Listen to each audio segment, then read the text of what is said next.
Welcome to the Disney Hour Express podcast. I'm Abby. And I'm Rob.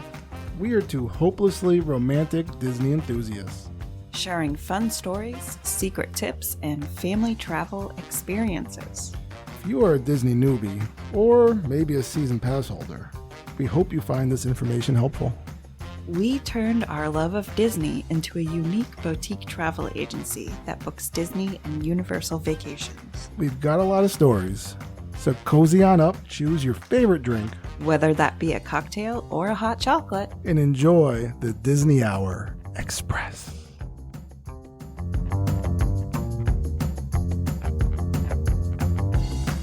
Hey, babe. Hi. Welcome to episode 40. 40. Big 4-0. We hope you can join us because we're both drinking 40s of malt liquor. Ew. Nope. Yep. Not gonna happen. Private stock extra. Thank you. Old English. Whenever anybody talks about 40s, I just always picture, and I don't know where I saw this because I didn't see it in person, but someone having a 40 duct taped to their hands. Oh, well, that from a movie? That was from Cobra Kai. Oh. So it's funny. So there's like that older guy that's in in Cobra Kai, and he has like something to do later in the series, but he like joins the dojo in like the first series with a bunch of teenagers, and it's the guy who plays. It's so weird. This is a tangent, and I'm going on it, but it's so weird Disney because related. Cobra Kai is Disney related, right? No, but so it's the guy who plays Richard Jewell in the Richard Jewell movie, which was like nominated for like an Academy Award. You know, he was like I think he was nominated for Academy Award for like Best Actor or Golden Globe or something. So he plays this character that's supposed to be like an older guy that wants to hang around with teenagers and learn to fight karate. Yes. But he goes to this party and they tape. Or he willingly has 40s to tape to his hands, and he was calling himself Captain 40 Hands. And I was like, this guy was nominated or attempting to be nominated for an Oscar. All right, and here he goes. Yeah, I was like, I guess we all got to start somewhere, right? Well, whatever works. It was memorable, right? It sticks in my mind. It's like now I associate that whenever anybody says. Well, it's actually 40s. I just found my Halloween costume. Oh. So that's gonna be hard to explain to the kids. I don't know about that. But also why I'm never thirsty. It's that easy to explain. Oh my gosh, how funny. So hey, Journey of Water had their soft opening. Speaking of never being thirsty, right? Never being thirsty. There's a lot of water. Yeah. And some reviews are in. Yeah, just today, right? Yeah. I mean, so overall, we've seen that this new adventure is just amazing looking, right? But it's not a ride. And it's more of just an immersive experience. So I was kind of wondering, like, how is this going to attract people? I mean, like, it's cool, new and fresh, but I have concerns that it's going to turn into something that people don't go to. Like, they're going to be like, we can always go to it later. And it's going to be one of those things they miss out on, right? Because it's just a walkthrough experience. Yeah. So far, what's been said is that no other attraction has created a sense of community and shared experience, which I thought was really interesting. That's very in-depth. But I wonder okay. And I think it's because you're doing interactive things like sticking your hand underwater or waving your hand in a certain way to make water activities happen. And I think, we'll keep going with it. We'll have to experience that. This was my favorite comment. Is it exemplifies Epcot edutainment. Oh, here she goes.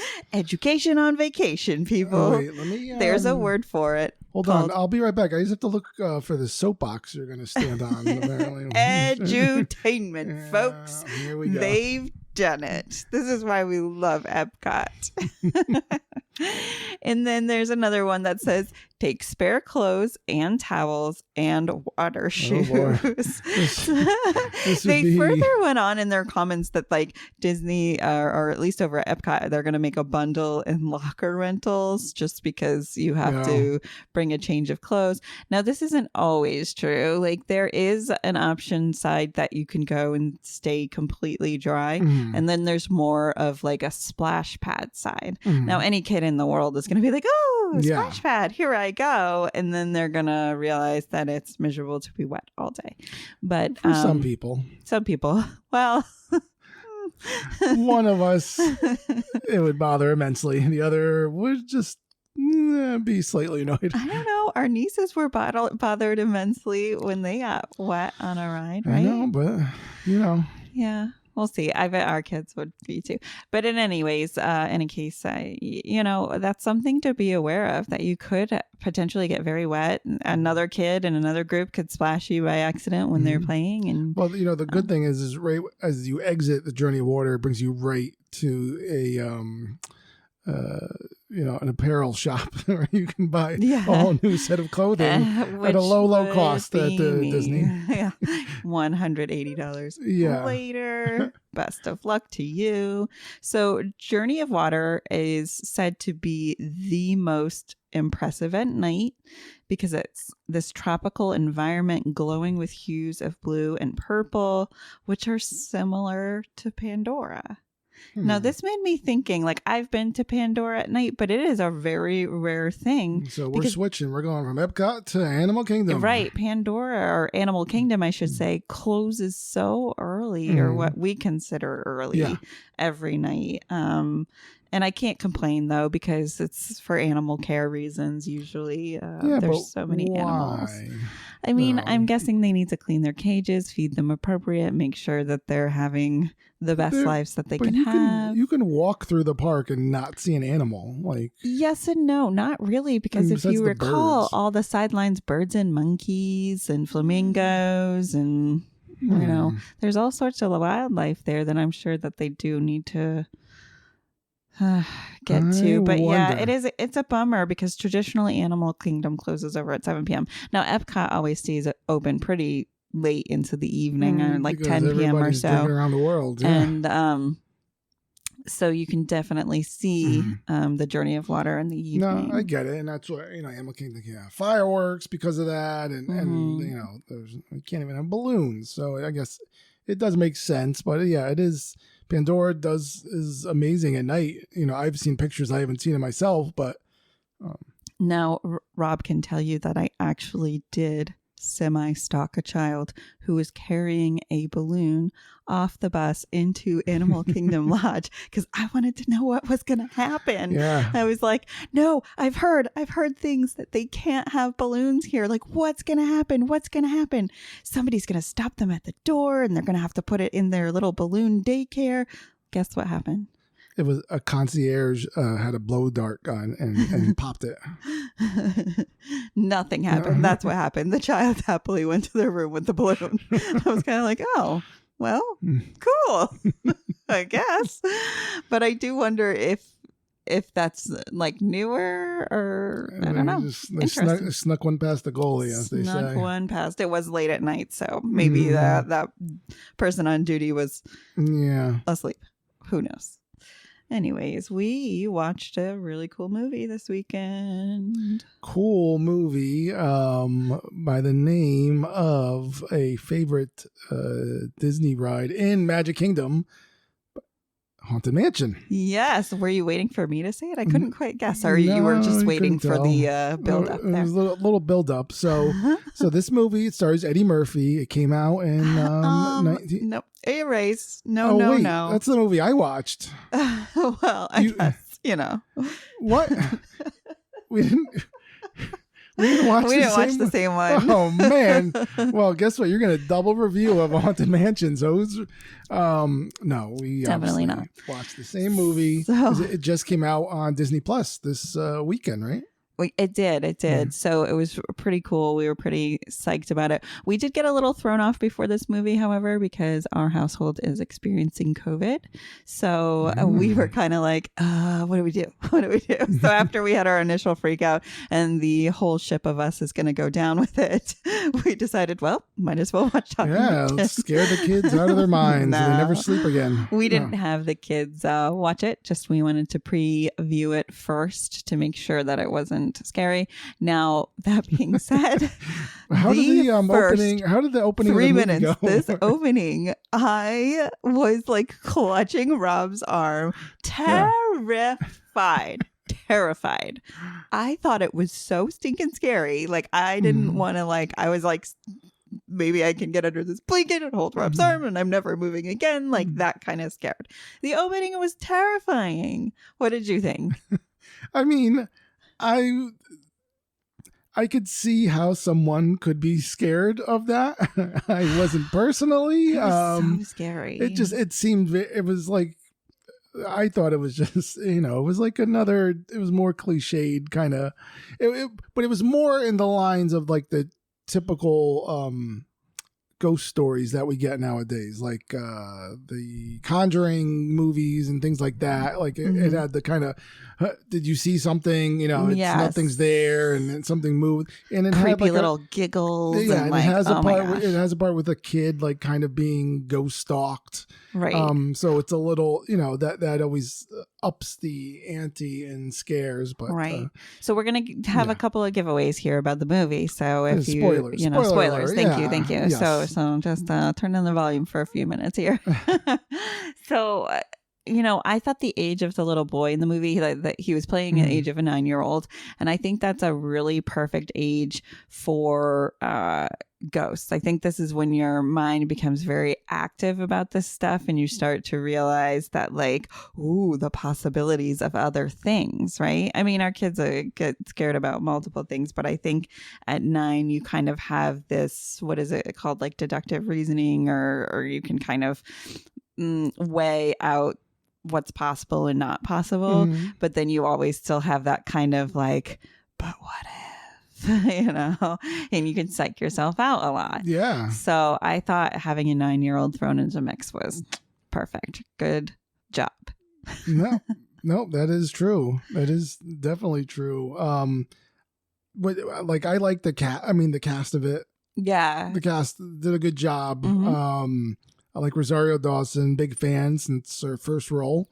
But she played kind of I thought we were going to see her a little bit more in this, open up, but she played this very in the box character. Yeah. And she's such a good actress. So I found that surprising. Yeah, she didn't have and her hairstyle in the movie didn't was weird. Yeah. It was really weird. Yeah. I don't know what they were going for there. It was little strange. marm. I don't understand. Yeah, that was definitely a little weird. I didn't get that. And then it was the romance. I couldn't tell if it was more and I'm blanking on his name. The lead character. I'm going blank. Oh boy. But it's he did a good job because he's supposed to be filling in for the father figure of the boy, and he's also tortured from his past, and coming in, he's supposed to have some type of connection to ghosts. And it was an interesting. I liked him and Owen Wilson played well together. So the character's name was Ben, and that was his real name is Lakeith Stanfield. Lakeith Stanfield, yeah. Yes. I mean, from just a ton of movies as of late. But he did a good job. He did a great job. I thought Owen Wilson, all in all, they all did a great job. I was very confused about Danny DeVito's part. Danny DeVito's character was a little bit, and that's Danny DeVito is, anything he does now, he's just going to be over the top and crazy. Right. But that was maybe a little too much, where it was yeah. Okay. I love it. I'm a big It's Always Sunny fan. I love, his role as Frank Reynolds. And this was just a little too crazy. Right. And now, so our question, since we saw it, and was Winona Ryder and Dan Levy were both in this movie, but had such little itty bitty parts. They were basically cameos. Yeah, which was kind of like, are they lovers of this movie or this ride? And that's why they really wanted to be in the cameo. But like, yeah, like why? They just wanted them Disney bucks. So I mean, they could have just gotten a different actor and actress and we wouldn't have known the difference, right? But it was strange. Now, I knew this in my mind, but also had forgotten until just now looking at this cast list that the Hatbox Ghost was actually played by my teen heartthrob, Jared Leto. Yeah, did you know that? Because he has to always insert himself and everything. Oh boy! Because Jared Leto. Someone's a little jelly. Well, not jelly. Because he's a lot, as my sister Jen would say. Oh, okay. Yeah, just all of, like his on-set antics and stuff, and like he was the Joker. Yes. In the I'm just having one of those days today where I can't remember anything. Yeah. But he played a Joker in some of the DC films, and like he would like just take on the role, like he would always stay in character. Right. And like so then he would like send like dead rats like as a gift to like his co-stars and stuff, just like as a weird thing. And that's weird. I've never heard about that. That's all. It's a lot. That's like just. That's a lot to deal with. So yeah, I mean, I've heard about people in acting not talking to the rest of their castmates because they want to keep in character on set always. But yeah, to send things like dead rats, ew, weird. So I wonder what he did to the cast for this. Yeah, I didn't. Thankfully, I didn't hear any stories, but maybe because it was just a voice role. He probably did everything remote, and he may have never seen him. He may have, yeah. I thought Tiffany Haddish was amazing. Yeah, she gorgeous and did a really good job in her role as the medium. Yeah, she's super cute. I think it's easy for a Tiffany Haddish, especially like she can be a little bit like over the top as well because she's kind of like an exaggerated character, and or just like the roles that she gets are typically kind of be like, oh, that's a Tiffany Haddish role, right? And, but I thought she did. Yeah, she did a good job. She was lovely. It was great. And then of course the Jamie Lee Curtis, who's the queen of Halloween, was the Madame Leota. Madame Leota. Yeah. Which I was surprised at too. I obviously didn't look at the cast list before I watched this movie, and I was like, interesting. But there were times when I was like, that can't be Jamie Lee Curtis, because it just didn't, it was so like animated and done over that I, at times I was like, I'm mistaken. That's not it. But it was Jamie Lee Curtis. It was Jamie Lee Curtis. Interesting. That's what people wanted to get in on this now. So if you you give it a thumbs up? I would give this movie like a solid 6 rating, semi thumbs up. It was entertaining enough, but it was also 2 hours long. I mean, 2 hours? 2 hours? Yeah. It didn't need to be 2 hours. There was definitely a chunk of the movie that I was just like, why? When we saw that it was how long it was, I was just like, this is a movie that should be 93 minutes long. Yeah. Like they could cut out, trim the fat out a little bit for a half hour. They really could. Like there was just a really huge backstory on Ben's life and a lot of stuff for him. Yeah, I feel like that though, that was kind of necessary a little bit, just so you could kind of feel because of the decision he has to make at the end, and just like the build up of it and like why he is like, I don't know. I felt that was okay, but it's just they could have trimmed the fat on that. All right. Well, how about you? What were your overall? Yeah, no, I liked it. I admittedly I fell asleep during part of it because that's what I do. So Abby had to fill me in about like the middle third of the movie. So I saw most of the first act and then the last act. But no, I liked it. And I liked the last act. I like it when they kind of have to teams have to come together with a plan, and they try, and then they had to get this, I don't want to give away too much, a piece of the, an item that belonged to the Hatbox Ghost, and then use that to, vanquish him.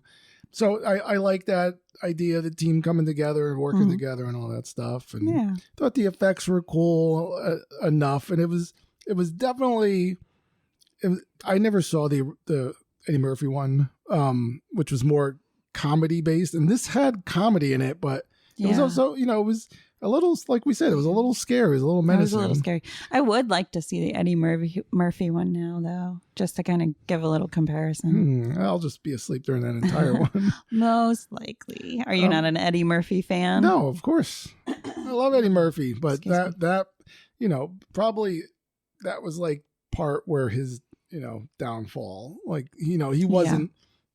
He started doing mostly like kid rated, like cleaner stuff, and then his earlier stuff. I mean, Golden Child and all those types of movies. I was Coming to America, all those things. But so that movie was budgeted for about $150 million.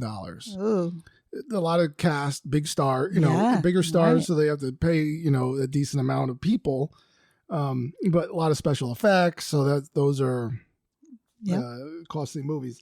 So they have a general rule where they say if a movie cost, like their budget was 150 to make it, they usually spend twice that in marketing. Oh my gosh! To try, because that's what they're to do. That's it's like the general rule in Hollywood. So this movie did not do well. So it was released, when was it released? July 28th. So they were hoping it was going to be a summer blockbuster, but like a late summer blockbuster, right? Because right. Early, summer's August, May and even early July. So it's like you're hoping it's like a late. It's like but it wasn't really a kids movie, and I think that's where the downfall was. Yeah, exactly. It's like there was no question once we saw the trailer that we were not bringing the kids to this. But you weren't going to get horror fans to see it, and right. You're not really going to get the young kids to see it. So it's just kind of like that middle ground. So it's like, it was rated PG-13. Mm-hmm. So I mean that's really the group you're looking for, but it's not. So is it like with 13 is like upper middle school age? Yeah. Mm-hmm. And then I mean they're just just not that. It was oddly placed, the movie. In U.S. in North America it made $67 million, and then worldwide it made $114 million. Wow. So it didn't really make the mark. It did not. It did not. So it lost. And the movie box offices and stuff is so weird nowadays because how everything goes to streaming so quickly. Pretty quickly, yeah. And it's not like you're renting. Before it used to be, it's going to do well on DVD rentals and stuff. And people aren't even really doing that anymore because they usually could just wait until it's on Disney Plus. Yes. How do you qualify that as far as making money? Like I don't know. So, well, interesting, but it was a good Friday evening watch for sure. Yeah, definitely. So speaking of timing, my goodness, 2024 starts in 3 months here. We are getting down to it. It's crazy. So we have a lot of inquiries right now. Yeah. You love calendar talk, I know. Inquiries for 2024, as well as this coming holiday season, but Disney has released so many good discounts coming up that it's like you can tell they're really saying, please come back to the parks. Please, please, please. We want to bring you back. So if you look over at Disneyland Resort, they are offering this amazing limited time kids ticket offer. Mm-hmm. So it's available for purchases beginning on October 24th. Which is, keep that in your pocket because these can sell out for sure. So guests can purchase a child's ticket valid only for children that are ages 3 through 9 for as low as $50 per child per day. Like that is phenomenal. Yeah. We have not seen a ticket price like this in a really long time. So you can choose from 1, 2, or 3 day park tickets. And these tickets will be valid from January 8th to March 10th with no blackout dates. So it's as low as $50 per child. So I'm going to tell you that means if you get 3 days of park tickets, that's when you're going to see the $50 price per child. And then if you get 1, it's going to be a little bit more, or 2, it will be a little bit less. Then 3, you'll probably be around that $50 range that they're talking about. That's just the way the tickets always work. But you can tell that they're really asking for you to come back. I think that's great. Now, this was another interesting one is Walt Disney World. Kids Play and Dine for 50% off package offer for families.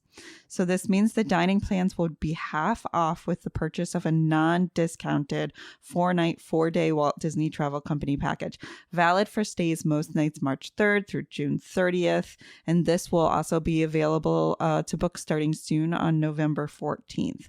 Now, again, you cannot book any other sort of discount with this discount. So you have to kind of weigh which discount is best for you. And then also this discount, which I think would be probably the best for our family, is the Disney Visa card members discount. You save up to 35% on rooms in early 2024. So that's from January 9th through February 22nd and February 25th through March 24th. So that's a really big discount. Now, these discounts always, they sell out, and then you would have to get like a regular rate room, not the end of the world. You'll find other sorts of ways to save money, but you always have to jump on the discounts. And it's also the busiest phone times for Disney. So they say that these discounts really need to either be done online or through a travel agent. So that's a really big deal. No, huge. What kind of discounts are available right now, right? Because we have some possible trips coming up that we weren't exactly expecting, and we have some other friends that have trips coming up that they wanted to jump on. So the Disney Plus subscribers will save up to 35% on rooms October 22nd through November 2nd and November 26th through December 25th. Yeah. So I just looked this up, and it's pretty limited at this point. People have really been booking these, but that's a great deal. And then if you don't have Disney Plus, you could do a Disney Resort Hotel for 25% off for stays from Sunday through Thursday from October 2nd through November 18th, and most nights from November 19th through December 9th. And up to 30% off on stays most nights December 10th through December 25th. Of course, annual pass holders, they love your annual pass holders. They can get up to 35% off on rooms nights from October 2nd through December 25th. And Florida residents, 30% off of rooms select nights from October 2nd through December 25th. So that's a lot of discounts to throw out there. You just have to weigh what's worth it for your family, right? Yeah, and it's definitely something to think about if you are looking to make a kind of somewhat last minute trip. You know, usually you would be more than 2 months in advance to plan a quick family jaunt, but that's definitely something to think about. And flights right now are. You can get good flights so we had the potential, there's a possibility we could have the Cheer Nationals in December, and we found that there were tickets on sale to go down to Florida because it's in Orlando, and they were they were like 20. The base was $29. Yeah, and then there's really add-ons of things, and that was through Avelo, which is kind of one of the newer airlines that limited airport locations and things like that, but limited destinations to go to, but still, so you could save cheap flights. Maybe get a room at a discount and see what's available. And And it's slower crowds, so that's nice. Now, Thanksgiving week is going to be a lot of crowds, very heavy. Oh, But yeah. outside of that time frame, it's pretty nice. It's pretty nice there right now. Mhm. Another discount I didn't say, but we have discussed it previously, was that $1,000 Disney Dining promo card, right? Mhm. For whichever resort you stay in. And that was a 5-night, 4-day room ticket package. Right. Yeah. I'm telling you, So I think that now until the new year, a really nice time to go. I think that one for the kids is a really great deal. 'Cause, Yes. even kids tickets are In expensive. Disneyland. Mm-hmm. You know. They are. They can get up to 100. I mean, just as expensive as ours, right? Yeah, 130 or more. We paid we had 2 kids going for 4 days. I think when we went on our trip, it was still like over or around or a little bit over $1,000. So. Yeah, it was something like that, which is a lot. Mm-hmm. So there's just a few more weeks until the Halloween season is over. I can't believe that. I feel like, whoa, what happened here? We were in summer. Now we're just in Halloween it feels season. like we just had our Universal Halloween Horror Nights deep dive, which kicked off in the beginning of September. It feels like I can't believe that. That's nuts. Just a couple weeks ago. So yeah, it's winding down here. We're gonna have the big hurrah, obviously, on October 31st. But we're thinking about Christmas. It's here. It's coming. It's gonna be. We're gonna roll right into it. And we're saying that because the Mickey's Not So Scary are sold out except for November 1st. Yeah, so, that's right. So they're like, there's nothing to talk you guys into. I know. All the treats and everything are there. You know about them. We've talked about them. Yes. But I was just curious of what resort has been kind of like voted the most beautiful during the holiday season. Okay. No, I mean, we talked about the Wilderness Lodge and a couple other ones. I looked at a few pictures of Andeville Kingdom Lodge and it was pretty. But the one that just takes it all is the Grand Floridian. Right. Okay. And so I guess that is to be expected and not expected. I feel like everywhere probably brings out their best during that holiday season. But I kind of wanted to do a little research on why. Like, why is it the best? Yeah. And is it the amazingly gigantic Christmas tree or the supersized gingerbread house? And I guess it's a little bit of both. Their giant Christmas tree is themed after the 12 days of Christmas, which is kind of a nostalgic, traditional. This is what you want to see, right? Because you can identify that stuff, and because it's been ingrained in our brains for so many years. I think our kids walk around in in June like singing Christmas carols, and I think Heidi was singing 12 Days of Christmas at one point. So yeah, I could see that. Okay, so then they have their life-size Victorian inspired gingerbread house, which has been known to have decorations accumulating to 140 pints of egg whites. Oh, that's a ton of pure protein. What do they do with the rest of the egg? I'm just curious. That's the egg yellows. That's 700. That's what they make Peeps out of, right? For Easter. Maybe. I don't know. All right. 700 pounds of chocolate. Wow. Over 5,000 individual gingerbread shingles. The pastry team of the deluxe resort spends over 400 hours baking and 160 hours constructing and decorating the gingerbread house. This house has a lot of hidden things, like the hidden Mickeys, right? And it has hidden characters too. You'll see the princesses in it and stuff, but like, whoa. Do you think they have like a person that's just like their one job is to organize the gingerbread house? Oh, like, absolutely. Like there's no doubt in my mind. Czar or something like that. Like, yeah, they have like a team of just gingerbread people for sure. Like he like comes in, like there's like a lot of fanfare. Like, oh my God, he's coming. Yes, yeah, coming. I could see that happening. But it is amazing, and just like I can already imagine the smell from all of this was probably so yummy smelling. Yeah. But So some resorts, well, the Grand Floridian in the past has offered gingerbread house decorating demos, which I find really interesting. It'd be cute if you could go home and do a little gingerbread house, like fancy gingerbread house. Now, what gets me though is like that, like when people make their colored, I guess, molasses for the stained glass windows and things like that. Like I like to bake, but I don't know that I have that kind of patience to do that. Yeah, that's a lot of time. That's a lot of time. And it's like, sounds just like a sticky mess, like craziness, right?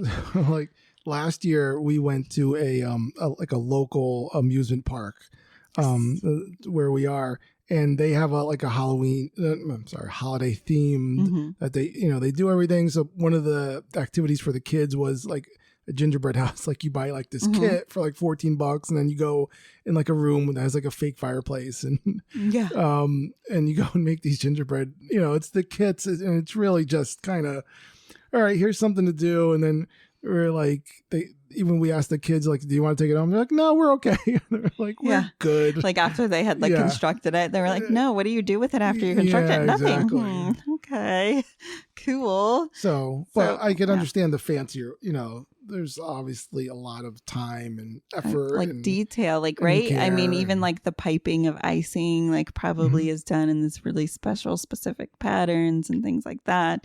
Probably have to keep it, like, make sure everything's at like a certain temperature. Yeah, and I'm so curious about that. Now, as far as I can remember, the Grand Floridian lobby does not have a fireplace. Yeah, I don't think so. I know that the Wilderness Lodge does, but interesting. Yeah, they probably do. This is my favorite fact that I found in this article. It's kind of like learning, so that's why. This article was written by Caitlin Kilbrew. Sure, Kilbrew. Yeah, we'll just say Kilbrew. No relation to Harmon. So, once the holiday season comes to an end, it's safe to wonder what happens to this amazing edible display, right? Because it's probably no longer edible. You'd probably break all your teeth if you tried to bite into it. So after January 1st, all of the gingerbread is removed from the structure. Since there is still sugar covering the building, so right, they have to have a very solid structure before all this goes up. Disney's team takes the pieces of the Disney to the Disney Tree Farm. What? Where's this Disney Tree Farm? I need to know. To be power washed. From there, bees at the Disney Tree Farm visit the structures and eat the remaining sugar off of it throughout the winter as a food source. So Disney is able to provide food for bees while the bees help to clean off the building for the next year. So I have a question. Do you think the bees have to make reservations through the My Disney Experience app? Well, they're wonderful travel specialists as well. She's probably bee-rific. I don't really know. I don't know where to go with that. I like it. Bee-rific. All right. Nope. I got it. So anyways, I just thought it was all very, very cool to read about. And I'm wondering if this, Disney Tree Farm is near where they're preparing topiaries for the next season's events. And if the bees help, get all those beautiful flowers budding and whatnot. I've got to know, and I've got to visit this place. We got to do a deep dive. Somebody help me out. Where is this Disney Tree Farm? I thought we were finished talking taupes, but we're always talking taupes here. Never going to be finished talking about taupes. I'm sorry. Talking taupes even in October. Let Abby know if you know someone or work at the Disney Tree Farm and happen to be one of our listeners, which is very few. A very small chance of actually happening, but let us know. You never know. The world is an interesting place. So at the Grand Floridian, and we've talked about this before, so I've seen this at the boardwalk, but at the Grand Floridian, they also have chestnuts roasting on an open fire outside. But is Jack Frost nipping at your nose? Probably not in Florida. What about nipping at your toes? Or your toes? Yeah, Mm. either. I mean, maybe it's a bit of gout. You should get that checked out. So, in Santa does come to the Grand Floridian at certain points through the day, right? And you can get your picture taken with him. So, Grand Floridian, number one place to go or hang or book your stay at for the holiday season. Okay. That's all I got, folks. What about you, babe? So, I was, because I can't look past Halloween yet. I can't look into Christmas until we get past Halloween. So I'm all about that. There is Grumpity Grumpster. Kind of talking about what we were our free last episode. We talked about like free activities that you can do. This isn't necessarily a free one. This does cost $9.99, but there's a scavenger hunt in Epcot that's Halloween themed. It's called Pluto's Pumpkin Pursuit. Oh my God, I mentioned that last week. You must have been sleeping. Did you? Okay, so tell me about this. No, Go ahead. Yeah, so that one is you get a board from I forget where it said in Epcot. Yep. Somewhere. Oh, you could visit the Creation Shop, Disney Traders, or World Traveler.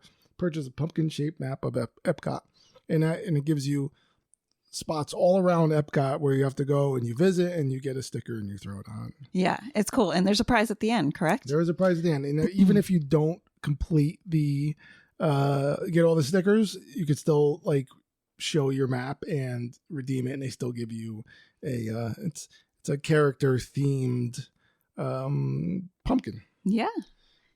So that is pretty cool. It is cool. I love the activities over at Epcot, and this throws me back to when we were there in August, and these two older ladies who were friends were doing the food booths, and they had a food booth one, and then you get a special yummy treat at the end that they were sharing, and it was just the cutest thing. That's if you do Remy's Ratatouille Hide and Squeak, I believe. Yes, right. Exactly. Yeah, so those are both available for $9.99. Yeah, you get the maps and you hit them cool, up. Huh? There was something now. One of the things when you go to the park, sometimes there is an issue with things don't always go as smoothly, and like guests this morning discovered that they got to the parks and guess what, Genie Plus wasn't working. I know there was a lot of really ticked off people out there these days. Yeah, so it seemed like they had they were issuing a lot of refunds as people were going on to Genie Plus, and it just said, I forget the exact, it's like we're still gathering pixie dust to make your, like just keep waiting, and they just kept waiting, and it never materialized. So it seems like it's 3:30, and it looks like Genie Plus is back up. Good. I'm glad that was fixed. I saw a lot of posts on their Diz Travel websites that this was a really big issue, and clients unfortunately were taking it out on their travel advisors, which, we sadly don't have anything to do with tech, and we can't fix the tech. What do you mean? I know you just hit a button and I can make your magic happen. Yeah. You make my magic happen every day. Hey. Every day. So while we're talking about Genie Plus, which kind of is like the wait times, let's look at the queue times right now. What are our queue times? This is Sunday at 3:30. Remember when we used to record podcasts on Friday night? I do remember. So right now, and we talked about it last time. I got to look at it again. It's saying that Tron's temporarily closed. Ooh, what is happening? Yeah, I don't know. It says temporarily closed. So we got to see what's going on with that. Also closed right now, Journey into Imagination with Figment. That's because Figment's out signing autographs and taking pictures now, right? He's not leading you on a madcapped adventure. Well, and it's going to be closing for construction on the 10th, right? Oh. Just a little refurbishment from the 10th to the 11th. Well, but maybe they closed it earlier, huh? Yeah, they're like 8. We're low crowd times or something. But so here we go. What's the longest queue time in all of Disney? I'll give you. It's in Hollywood Studios. I'll help you out.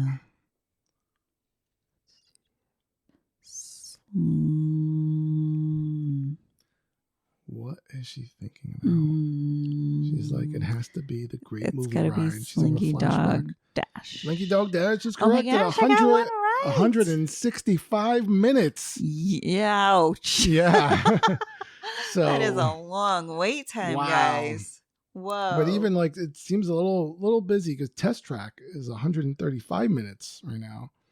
Okay, everybody's trying to get in those last rides before it. Smuggler's Run changes. is 120, Seven Dwarfs 110, Space Mountain 105, Remy's 100, Peter Pan's Flight 100 minutes. People get out of that line. What are you doing with yourself? Now, here's a weird thing. Star Wars Rise of the Resistance is 75 minutes. It's actually a lower wait time than Smuggler's Run, which is usually the other way around. It's because of all the breakdowns and stuff like that Rise of the Resistance has. But yeah, we got a lot of Flight of the Passage, 80 minutes. So it looks like it's a busy day. And I wonder if that also has to do with the Genie Plus not working. So people didn't have Genie Plus. A lot of people are just waiting in line. Bet you 100% has to do with the Genie Plus. Yeah, for sure. Mickey and Minnie's 55. Haunted Mansion, as we talked about, the movie is not affecting it. It's 40-minute wait. Maybe a little bit. That's not that long of a wait for the middle of a busy day and Magic Kingdom. What do we think? Oh, I just lost the page. What do we think is the lowest wait time? Okay, so last week we said it was Dumbo, but it was really Aladdin. I'm gonna go with the Three Caballeros. I mean, no. That is definitely there's 4 attractions with a 5-minute wait, and they are Meet Olaf at Celebrity Spotlight in Hollywood Studios, Star Tours, The Adventure Continues, 5-minute wait, and Tom Sawyer Island 5-minute, and Walt Disney's Carousel of Progress. No, really? That's usually always a 15-minute wait. Yeah.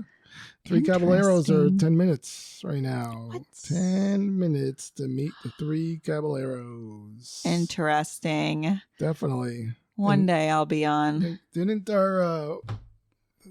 one of our favorite rides, and I say our, and I mean me, Mickey's PhilharMagic, just celebrate a...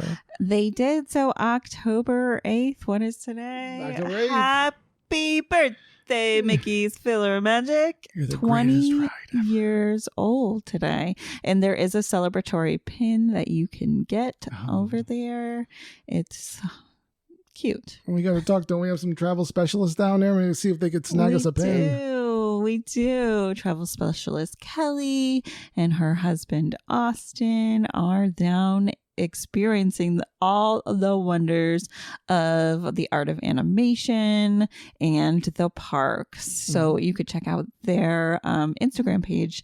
She's posting a lot about art of animation and how it is one of her favorite resorts to stay at, because not only can you hop on the Skyliner, but you have some of the biggest pools and some of the it's a very accommodating resort, right? Mm-hmm. You're furrowing your brow, so I'm like, oh yeah, what did I say? But yeah, it has a bunch of pools, which is really nice to go, and it's not really advertised as one of the Skyliner resorts because it is a little bit of a walk, but it is worth it. Yeah, I mean, it's not that far of a walk though. Yeah. I mean, I don't think so, but it's just not really advertised as one. Mm-hmm. So yeah, all the good things. Definitely worth it if you're going to stay in a value resort. I think that's definitely one to look at. Absolutely. We really did like the family suites over there. Why? Because it has 2 bathrooms and it has an entire separate bedroom where you can close the door. So you feel like you're staying in a 2-bedroom suite pretty much, even though like the one, like the living room and dining area, right? The dining table turns into a bed, and then in the living room you have a pull-out couch that turns into a bed. So when you walk in, it just looks like it's a living area, not necessarily a bedroom, but obviously we use it as a bedroom, and it gives some really great separation. And I love the 2 bathrooms. This is it's such a good idea for families. I don't think a lot of the other resorts really hit that mark where the families do need space, right? Yes. 2 bathrooms, 2 separate rooms at an affordable And plus, price. mom and dad need some, they just need a little, sometimes the kids are going to bed and you just want to stay up for another 20 minutes or so. Right. And sometimes, we like to zone out with our own TV programs that are probably not, good for kids. And we like to, make sure everybody's happy. So exactly. Anywho. So I think that there wasn't too much. Universal's just going strong. Nothing really else happening over there. Halloween Horror Nights, they're counting down to the end of it, and then they're gonna flip-flop over. We'll go more into their plans for the holidays as we get closer to it. It's been an amazing adventure, and I hope you guys have an adventure-filled week. And we say, appreciate you hanging out for 40 times. Oh, an alarm going off. It's saying that's the end of the episode. End it now, my iPhone said. So we appreciate you hanging out with us for 40 episodes. We're looking forward to being with you for at least 40 more.